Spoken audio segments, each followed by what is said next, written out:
This is the Roller Coaster Podcast, and I'm your host, Lucy Keuth.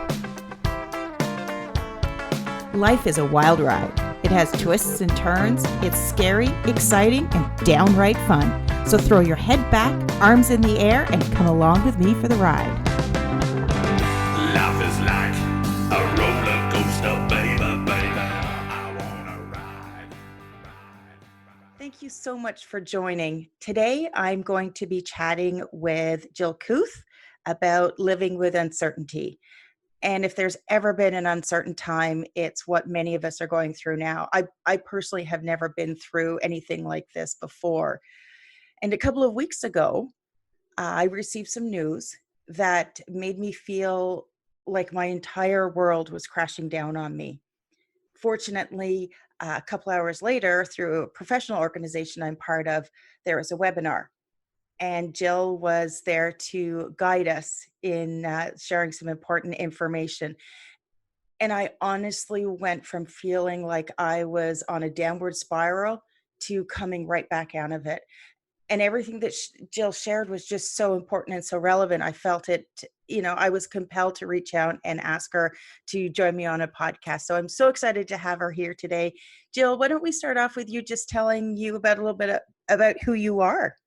Okay. Thank you for having me, Lucy. I feel like it's such an honor and any opportunity I have to pour into the hearts of women right now, and men, of course. My audience is geared towards women because of my own personal journey. I am a life coach. I've been a life coach for 5.5 years. My business is called The Courage to Be You. And there's a lot that is packed in to that statement for me and how I see my role as a coach. And really, I envision myself as a coach. If my client or the group of women I'm speaking to are out on a field, it's like I see in you and I see in every woman what she has within herself. You talk about knowing the difference between your true self and that social self that we tend to show up and work with or show up around our friends, and oftentimes we're not totally aligned. We're not bringing all of us into every room that we're in. And that is my role as a coach, to pour into the hearts of women and say, hey, it is time for us to show up with our true selves and aligned with how we exhibit ourselves socially in every single room or every single playing field that we're on. And what I see is so many of us, either we don't know how amazing we are. I like to say extraordinary.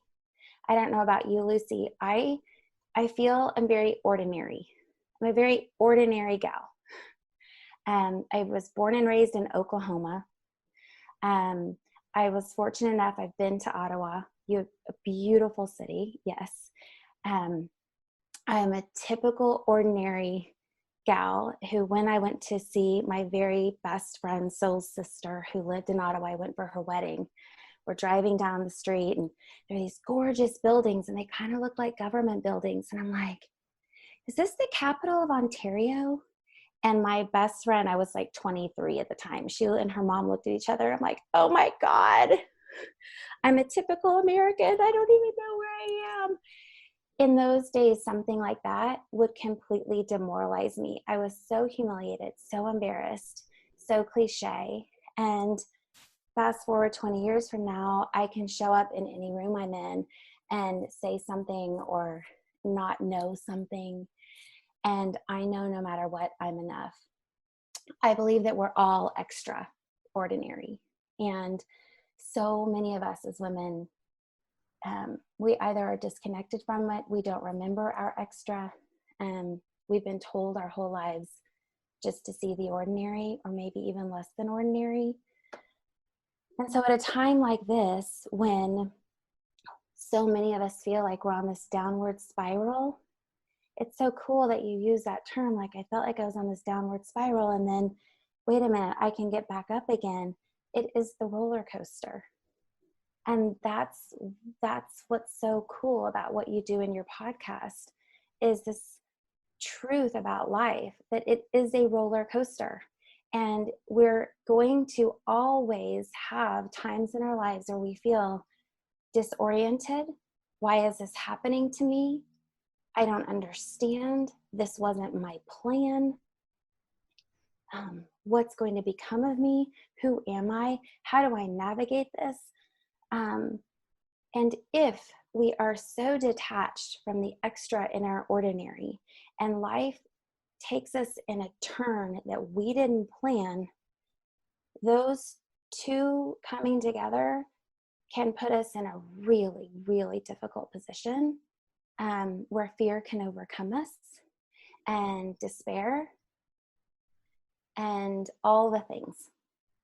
So when I, as a coach, see all of us, every person I meet has this like massive extra inside of her ordinariness.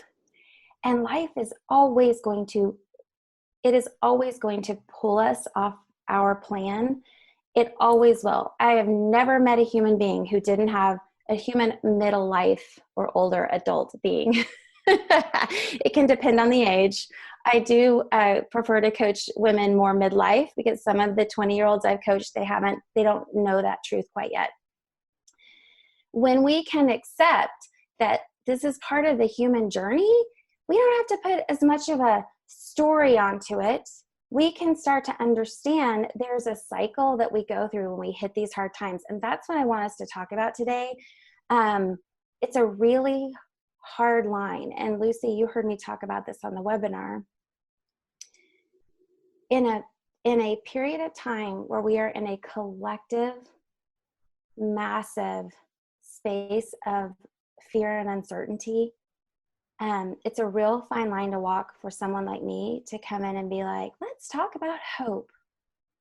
Let's talk about how good things come out of bad times. Because when you're in it, you kind of have to be in it. You got to be present to the fear and all the feelings that surface. And you got to be present to the grief for the plans that didn't transpire, because we're human and we have to be present to the grief. And we have to be sad that we didn't get to do the things we had planned.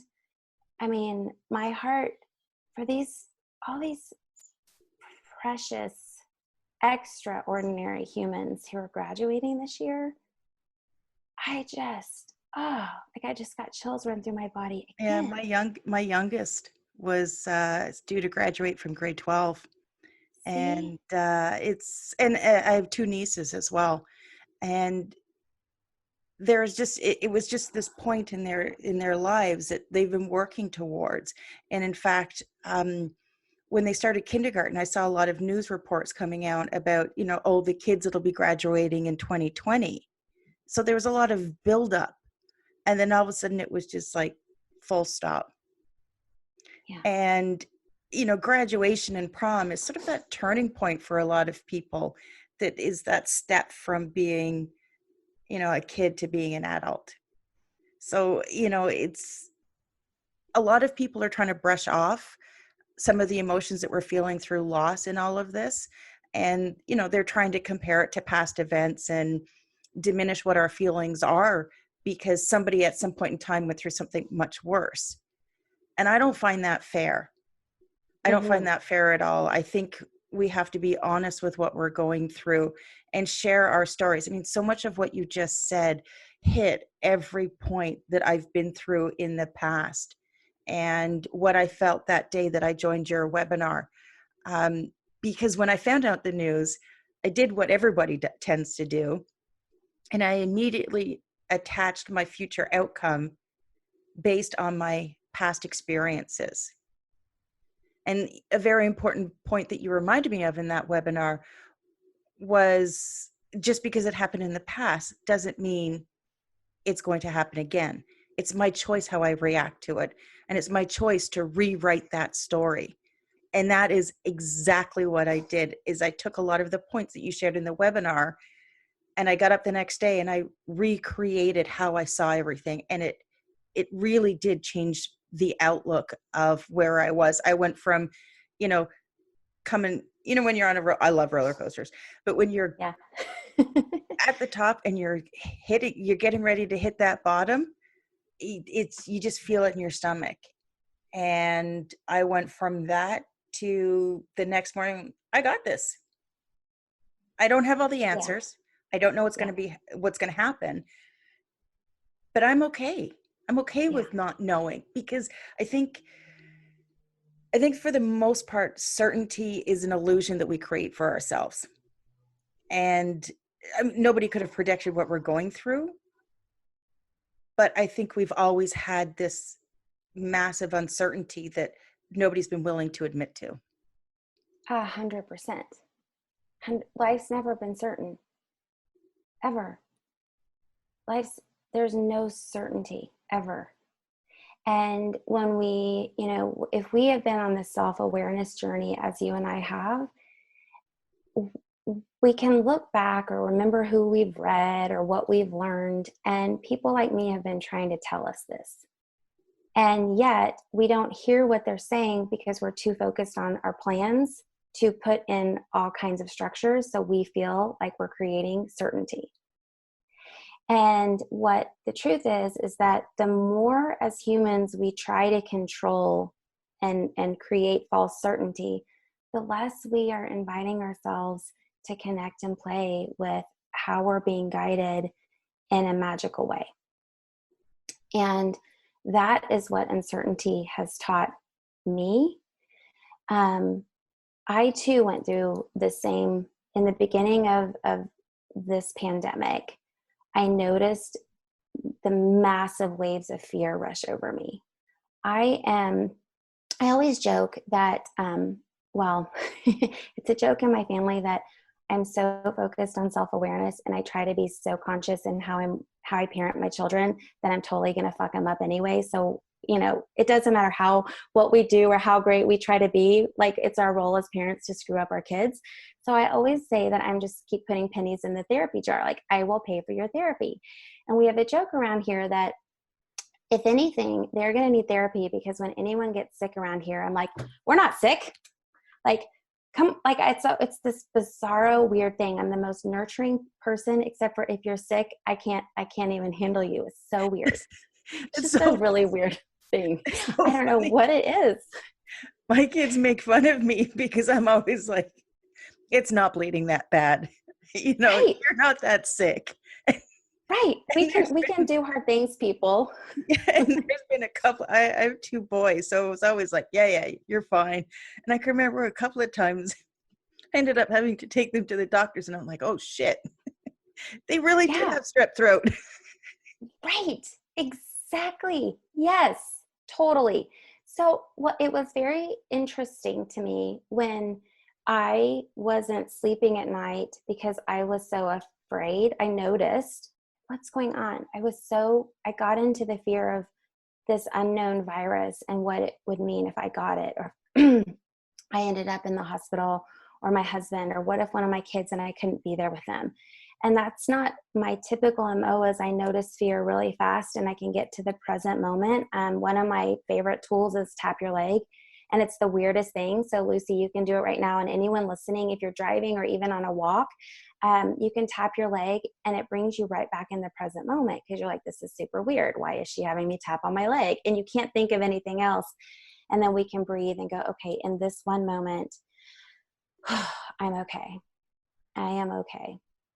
And I had to be present to the fear. And then I went into the massive fears around jobs and losing jobs.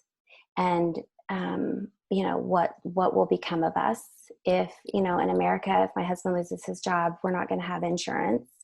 We'd have to figure out what that looks like and all the things. And that space was more, created more fear in me than the fear of catching of COVID. I was able to kind of get through that one pretty quick.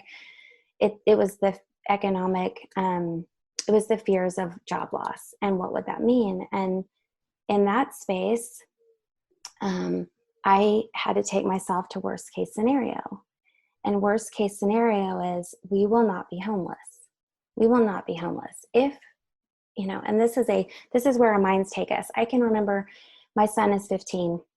He'll be 16 in August. When he was in kindergarten and the school would send him home with homework, and I'm not a teacher, my background's in corporate marketing. So I'm like, I have no understanding of how the attention span of a kindergartner at the time. And he wouldn't sit still to do his homework. And I would literally go from, I have a 6-year-old who can't sit still, to seeing him like smoking pot at 20 in my basement, like having no life. Like my brain would go that quick into this story of like, he's not going to make it in life because he can't sit still in kindergarten. And that's what we do. We're like these massively creative, inventive storytellers in our heads that take us to like doom in 0.2 seconds. So that's what I have to do in fear is, okay, worst case scenario, we will not be homeless. If we lost everything, if we lost our home, if we lost, everything financially, I have family that would take us in. I also have an entire neighborhood of people that would take us in. I heard your podcast about the super cool wine, beautiful thing going on with women, wine fairies in your area. We all have these fairies in our lives. And yes, is this a conversation of privilege? 100%. But that's an important point you made about collective comparison. Like when we compare our suffering to other people, something I hear all the time, Lucy, is a woman will come to me and tell me what's going on in her life. And she'll go, oh, first world problems. Like she'll diminish her suffering because it's not as bad as anyone else's. And just like uncertainty, there is always suffering in the world. There's always going to be suffering. And we can't compare ours to anyone else's. We have to be so present to our own.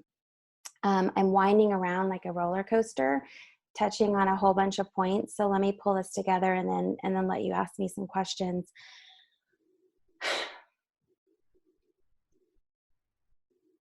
The truth about uncertainty and why I call my business The Courage to Be You is when I look back on my life and coaching women for 5.5 years, the moments of our deepest uncertainty, our greatest fear. I like to say uncertainty are those moments in our life where like, it's like a tornado. You can tell I'm from Oklahoma. A tornado like comes in and like picks me up and I'm like the cow in the tornado. And then I end up like 5 miles down the road and I'm like, where am I? How did this happen to me? Who am I? And I don't even know how to do this over here. I don't even understand like how to do life because I'm so off course and I don't know how to do that. That was my experience. It's what ultimately led me to coaching, was when life was like, oh, that's hilarious that you have this plan and this trajectory of your life. I lived in Dallas and I had this corporate job and I decided to stay home with my kids and I had it all planned out. And then my husband was promoted and transferred to Colorado. It's so bizarre that like I thought moving from Dallas to Colorado, because if anyone's been here or seen pictures of the Rocky Mountains, like most people choose to move here, but that was not my plan. And when I got here and I didn't have any friends. I didn't have a job. I lived in a suburb, which I'd never lived in a suburb before. And I'm looking out my window because I could like holler and my neighbor could hear me like through their window of a very suburban life. And it wasn't my plan. And I didn't know how to do life here. And I didn't know who I was. And if I don't know who I am, forget about seeing the extra in my ordinary. I don't even know what it means to say I'm ordinary. I don't even have a stitch of attachment to who I am as a person. And I don't know how to do this life. I don't know how to be me in the midst of a worldwide pandemic. I don't know how to be me if I've lost my job. I don't know how to be me if I've lost a friend. I don't know how to do this life if I've lost a parent. I think for our graduates right now, my God, how do I do life and when I'm graduating and I don't even know if university is going to be open in the fall. I don't even know if my next step is even going to be there. People graduating from college thinking their whole lives, okay, I'm going to get this degree and I'm going to get a job. The job may not even be there at all right now. How do I do this? And my work, the courage to be you, is you got to know you're the one on the roller coaster. Like, who are you? Who are you? You're the one on the roller. Like, it's all you. And to the point of the webinar was, when we look back over the times in our lives when we've been through shit before, what was it within us that got us to get back up? And what's our fight song? Oh, geez. Like, what is you just, our fight song? okay. So what's really funny about what you just said, and you've probably found this over 5 years of coaching women, but for me, my greatest triumph came from what I called scraping the bottom of shit barrel. I had to hit that really low point to find what I had in myself and to come up. You know, I always say come up swinging, you know, you come up fighting. And it was from that experience, it was close to 3 years ago now, that led me on this growth journey that, you know, it led me to creating the podcast. It led me to creating these tools for myself that I know are going to help other people. So now I'm on the journey of writing a book so that other people can benefit from it. If I hadn't hit that point, none of this would exist. So I think that you really have to honor and embrace those low times as much as you hate them. You have to, and you don't know that they're so awesome until you're on the other side. But you have to embrace them because really good stuff comes from it. And, you know, you said fight song. I did a podcast a couple of weeks ago on my playlist, and fight song is one of them. Yes, I listened to it. Okay. And what is the theme of all of your songs? Did you It's my strength. Yeah. It's everything. Yeah. It's everything.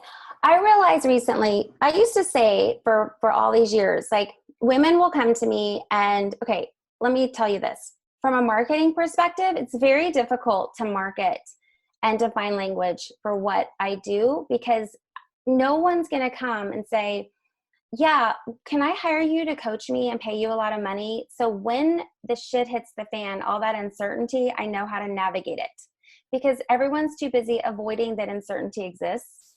But really what I do is teach women, know who you are, know your strengths, like, rewrite your story, tell the truthful story. You're not a black sheep, you're the fucking hero. Like, you're the white sheep, or you're the wise one, or you were the strong one, or you were the one who was connected somehow to her intuition or her higher power, and you heard stuff that within you when everyone else was telling you otherwise. Like, all of us have this hero story, and if we can learn the truth of who we are and that we're fucking heroes, then in the hardest times there can be a semblance of hope. I heard a quote I'd never heard recently, and it was, the light at the end of the tunnel is not the illusion, the tunnel is. The illusion is that we're in a tunnel. Why are we waiting for the light at the end of the tunnel? What if we stopped judging the tunnel? What if in a time like this, when it's so hard, we could be in our feelings and not be afraid, and we could trust that everything waiting us for what is to come for us. Like, and we're not waiting for it to show up. It doesn't. We have to be the ones to dig in and stand up in our hero story and choose it, to your point. Can I read a quote? May I read? Please do. Please do. Yeah. Okay, awesome.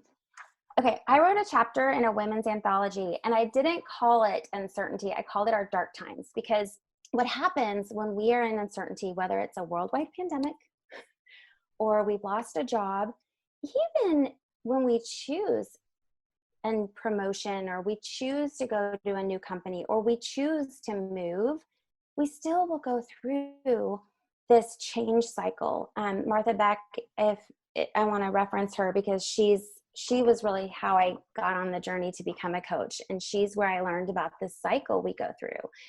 And when we're in change, when we're in uncertainty, we have loss, grief, and insecurity. It's like this, we've lost a sense of who we are. And the cycle, the experience is we feel like we're in the dark. And she likens it to being in a cocoon. It's like we are a caterpillar who like ends up in a cocoon, and the caterpillar doesn't sprout wings. The caterpillar breaks down molecularly into what she calls bug soup. And when we go through uncertainty, we all feel like we have just like fallen into this bug soup in the dark. Oh my God, what is happening? And to your point, we have to be present to those feelings. We have to be present to whatever we're feeling. And the point that she makes, and that I feel so passionate about right now, is that we connect to the hope that of what is to come. And whatever anyone's faith background is, any world religion, they all speak to this. They all speak to renewal and rebirth and who we're becoming. They all do. So this is the quote. This is what I wrote in this chapter. And I titled it The Courage to Be You, because from my perspective, everything is about knowing the truth of who you are. Everything's about knowing that light inside of you, because the only way we get back up is by being attached to our extra, and digging deep into that well of our truth. Okay. So I talk about these dark times, and I say, let's see, where do I want to start? I now see that with each messy middle moment, every dark whole time, essentially every time of uncertainty, I'm more evolved than the one before. Is that hopeful that in every dark moment presented by life, my agency of self and outlook on purpose improves? Is there any sign that I'm more ready to fly in the awareness of the dark? Maybe. As a women's empowerment coach, I've come to realize that dark is as much a part of life as it's a part of our days. There's no human way to hold it at bay, no matter how hard we try. Loss of all kind is going to visit us. Loss of jobs, friends, pets, loved ones. Loss of identity, pride, hope. Loss of innocence, childhood, trust, and God forbid, a loss of dignity. Loss of a phase of our life like the outrageous fun of college and the sweet, blessed, exhausting years of raising our children. Loss is part of the human journey. Grief and darkness required. This is not an option or up for debate. So what if we don't have to fear the dark and shield ourselves from pain? What if we accept our human process? What if we find our way to joy and peace and love and abundance and attaining the fulfillment of our desires by finding our way through the dark? What if in the most uncomfortable moments, through our deepest pain, we sprout our wings? Wow. That just hits on so much of what we're going through. That's incredible. And interestingly enough, I was asked to write that chapter, and I said yes, thinking I would write about, 10 years ago. I mean, my story of what led me to be a coach comparatively is like so nothing, right? Like I had my spiritual awakening because poor me, we got moved to Colorado. I mean, you want to talk about comparative suffering? I wouldn't be here to hold space for my clients who have lost children, who have suffered their whole lives because of how they were abused as kids. I wouldn't be here to help women stand up and be empowered around the men that they work with in their offices. I wouldn't be helping women navigate all of the hard shit they're navigating in their lives if poor me hadn't been moved to Colorado. There's no comparing our suffering. It is what put me on the floor, and it's what forced me to know, who am I? It's absolutely everything that led me to this work.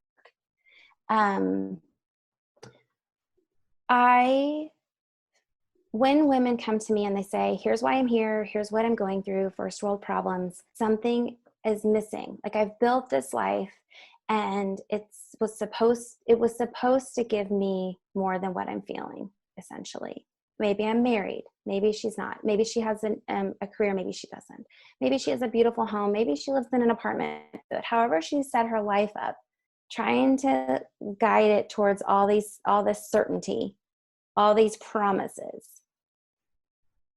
It hasn't worked out that way. Something is missing, and she's not able to find the word for it. She goes, I don't know what's wrong with me. And every woman is missing something, and typically it's something like when we dig in, she is wanting to feel fulfilled. She's wanting to feel purposeful. She's wanting to feel strong.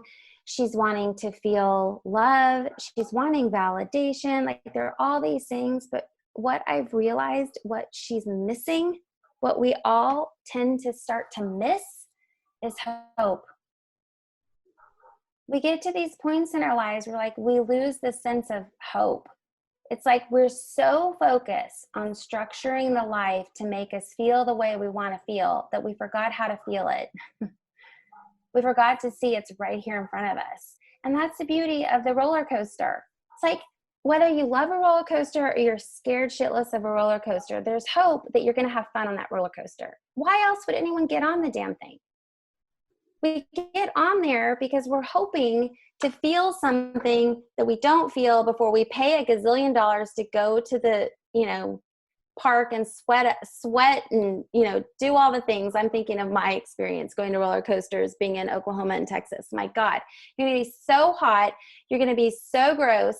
You're going to pay a gazillion dollars. You're going to eat a bunch of shit, and you go so you can get on the roller coaster with the hope that you're going to feel like exhilarated. You're going to feel alive, and you're going to have fun. And we don't give ourselves permission to feel those things in our lives because we're too darn busy focused on trying to keep everything certain. So this time of massive uncertainty totally sucks. This is not it. This is not the plan. This is scary. There's real pain right now. There are people who have lost loved ones, and people have lost jobs, and people are scared to death, and everyone's freaking out. Understandably so. Those of us here having these conversations, we are looking for something. And we have a choice, to your point. We have a choice. And I believe any woman who listens, or man that listens to your podcast, they listen because they want to have hope. You're giving them hope, Lucy, is what you do. You're giving them hope. You listen to your podcast about your favorite songs. Oh my God, it was awesome. And then I went and listened to the songs on my walk, and I was like, yeah, let's go. It's like, and that was sort of my whole purpose behind this was, I know what it's like to be down there, and I know what it's like to come out the other side and to continuously do that. And for me, I just want to let other people know that they're not alone. I mean, so often we get stuck in the trap that nobody else feels like we feel. Nobody else is going through the shit that we're going through. So for me, I'm trying to be as authentic as possible and saying, this is what I'm going through.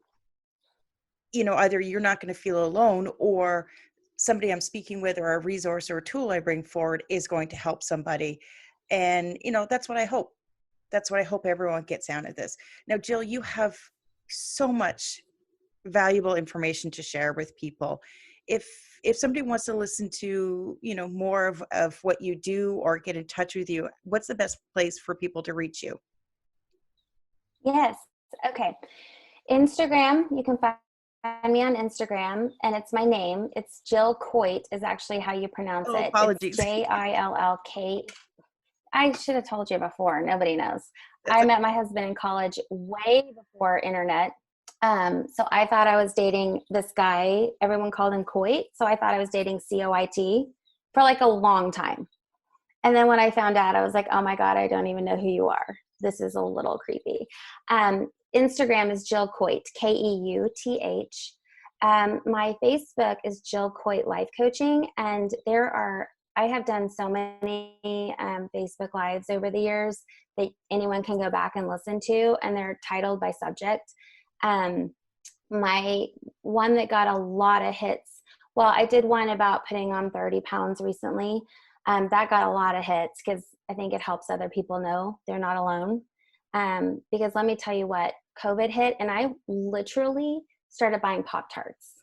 Like, I went straight up into any soothing I could possibly find, and it was just bizarro. Like the first 4 to 6 weeks, and that's okay. That's okay. That's okay. It gets to be okay. I did another one recently on why didn't anyone ever tell us that life is hard?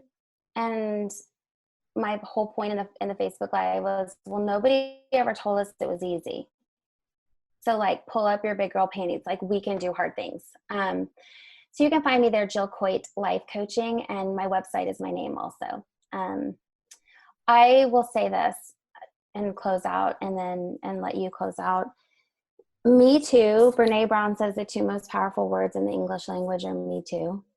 And one of the lines I found interesting to walk right now is that I feel really called to speak to what's possible of the outcomes of uncertainty, because I've navigated it so consciously for 10 years.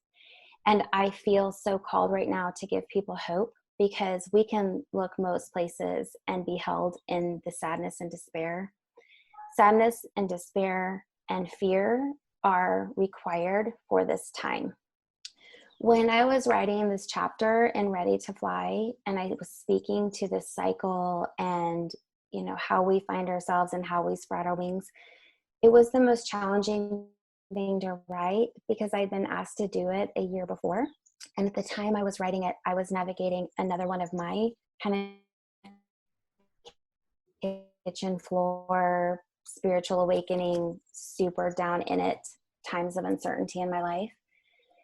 And it felt very inauthentic in many ways to say, the light's coming, you're going to sprout your wings. Because when you're in it, it is hard to speak to that, and it's hard to believe it. So for everyone listening that feels very disconnected from any light coming back, I'm just here to be a voice to say, it will, because it always does. And it comes from you knowing who you are, and that extra in your ordinary, and that bright light and that strength within you. And remember what got you up the last time, and dig in there and trust that everything is going to be okay, because it always is. It's always okay. Even if COVID takes me to the hospital, and even if, God forbid, something happens to me, I know my children will be okay, because we are human, and this is part of our human journey, and we are going to be okay. Wow. Such wisdom and strength that you've shared with us today. We're going to be okay.